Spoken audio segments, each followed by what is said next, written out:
Randy, you see, you hit the nail right on the head when you talked about why there is this tension. The mistrust is palpable.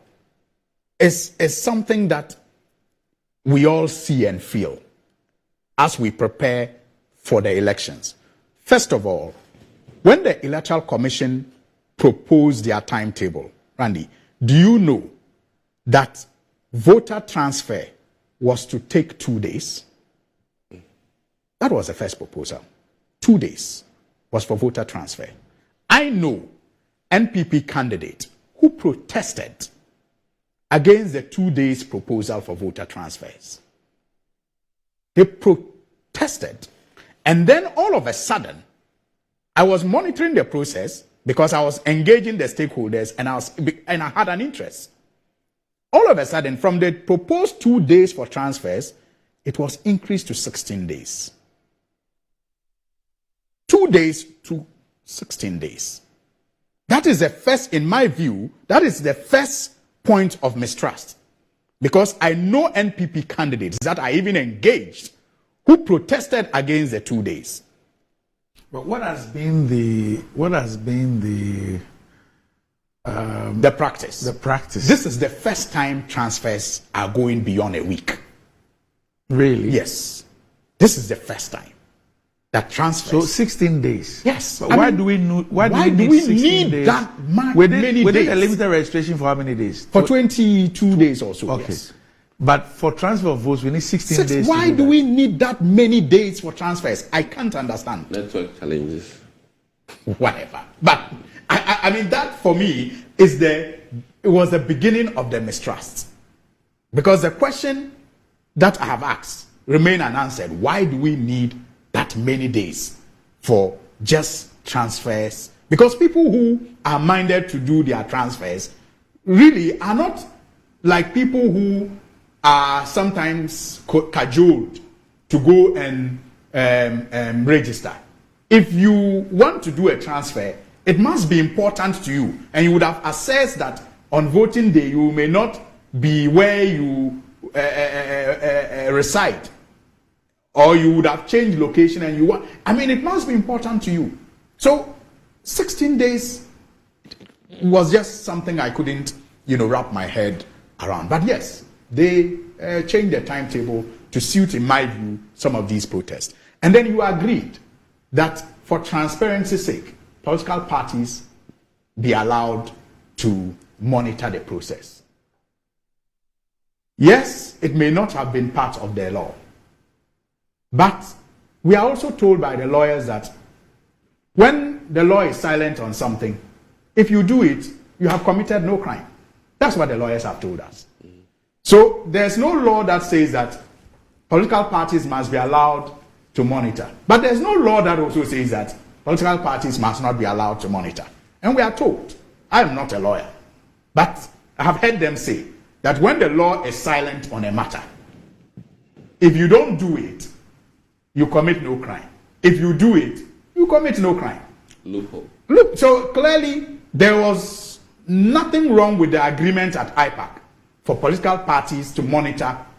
I think there was everything right with it, especially because it was in the interest of transparency. If you want to enforce something, the law clearly tells the EC that in carrying out its work, if it wants things to be done in a particular way, then it goes for a CI, and then it relies on that to do it. So what it means is that, I mean, the EC cannot, for example, change the rules when the law does not apply for it. But things like this, to enhance transparency. To enhance transparency. Who will go to court and say that the EC is breaching the law? That's what I'm saying. There's no law to even be breaching. What is being breached? Because there's no law that says that you should not allow people to be there. You understand? And the Electoral Commission needs to understand that its independence ends at the responsibility of the political parties.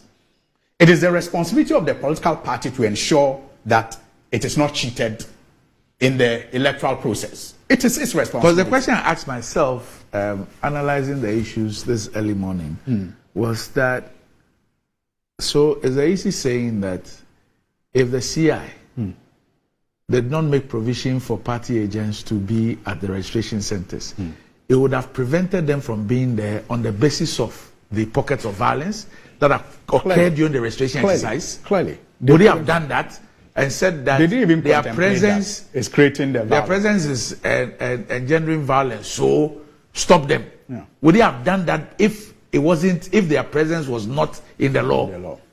That's what I'm saying. I mean, clearly, what they did, that memo that they issued, was not well thought through.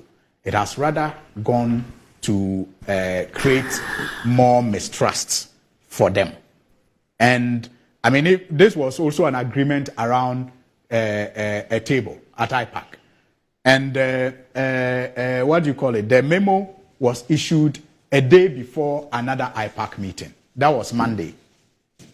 Yesterday, there was an IPAC meeting. There was to be It was an emergency. No, it was scheduled. I was told it was a scheduled IPAC meeting. I thought it was No, I was told it was a scheduled IPAC meeting. Okay. So if you were going to have an IPAC meeting on Monday, why did you have to rush on Sunday to issue that statement? You could have waited on Monday at that scheduled IPAC meeting to discuss the pockets of violence. Because they probably were scared that it would degenerate. Yeah, but you see, that is where you bring in the security, like you did during the limited registration. Yeah, the question really that I ask myself is that if for this transfer of votes and there are pockets of violence and we have security agencies who are supposed to deal with this issue, and even with this one, we are creating the impression that the security agencies is unable to deal and with the it. law enforcement agencies cannot deal with the issue. Then what about election day itself? Election day itself. I'm very curious. Do you understand what I'm saying? What about election day itself? Because some of these things are also a test for us to show the readiness of the agencies and to also let everybody, the agent provocateurs and those who intend to do something, see. This is an opportunity for us to demonstrate that look, if you play the fool, like we say, we intend to be resolute, we intend to ensure that nobody mars the thing, we intend to ensure that I mean, the rule of law is adhered to, that we take people through due process if you do these things. But if, with this little thing, you say that, then recourse is that nobody should come Abandon. there.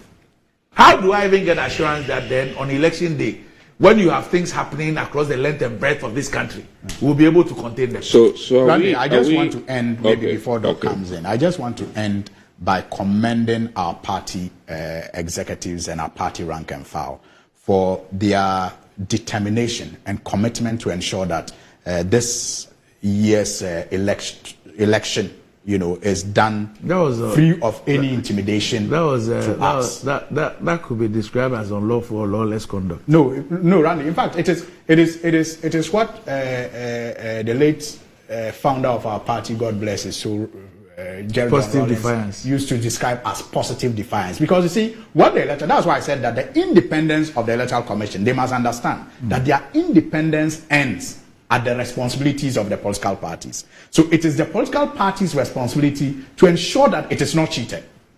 And they do so without breaking any law. And there's no law that says that they cannot monitor transfers. So if they decide to monitor transfers, they are carrying out a responsible function, which is not against any law. So if the Electoral Commission, wants to stop them from monitoring it, then they are extending their independence into the responsibilities of the political parties. Are you getting the point I'm making? The political parties are not there to interfere or to take up the job of doing the transfers. No, we are not.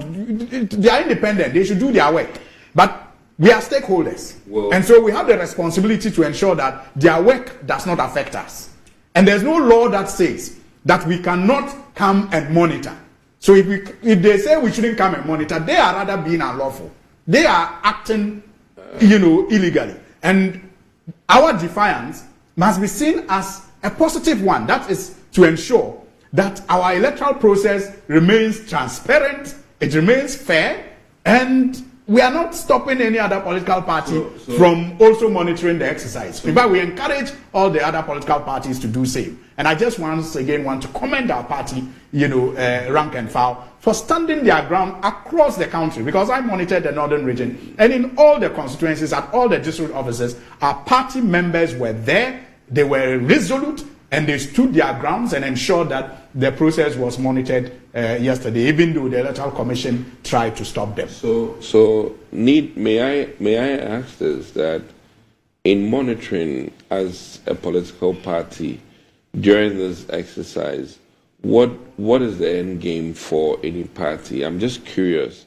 For instance, if I've gone to Ayawaso West today to do a transfer so that I can vote for Lydia Al-Hassan, December, when I get that done and I leave, how is your presence there going to change? Let me tell you how. I'm just curious. Yes, let me tell you how. For example, I know, and maybe you also know, but you may not agree to it, that the ruling party have done a number of research, and many of their research shows that they have lost or they are losing the December elections. But you did that in government, and you thought you won. You were going to win. Did it work? Did it work? Now wait. I'm saying that. No, I'm asking you. I'm saying that the research that they have done shows that they are losing or they have lost the thing. 2016. Now their hope is on engaging in this gerrymandering at the constituency levels. I beg to differ. Hoping that they can annex some important seats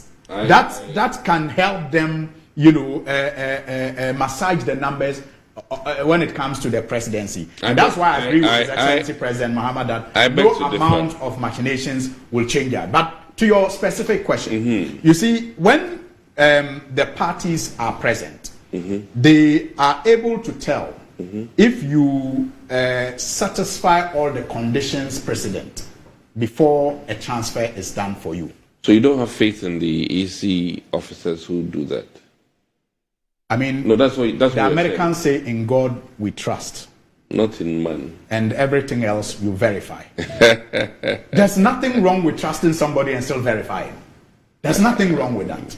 And so we are simply there to ensure that if you are going to do a transfer, you are qualified to do it, because there are rules governing the transfer. I agree with you. If, for example, if you registered only in May, you can't do a transfer. No, if there's a corrupt EC official, not all of them are corrupt, decide to do it for you for whatever purpose, the parties must be there to stop that. You need some proof of residence, like water bills, lights bills, I'm told, and all of that to prove. I know the requirements. Now, if the parties are not there and a crooked EC official decides to do it for people who are not qualified, who don't have these things, how will in fact, during the limited restriction, how will we know? The issue that happened up there, where we're told that the EC itself issued a statement and said that the police, they had arrested. It was a party agent who brought to the notice of police. The place where about some 12 or 13 people were registered with the same. With the same Ghana card number. Yes. I mean, so this was done by an officer of the EC. And it took the vigilance of a party agent to expose that. And then the EC acted. So, this monitoring helps all of us.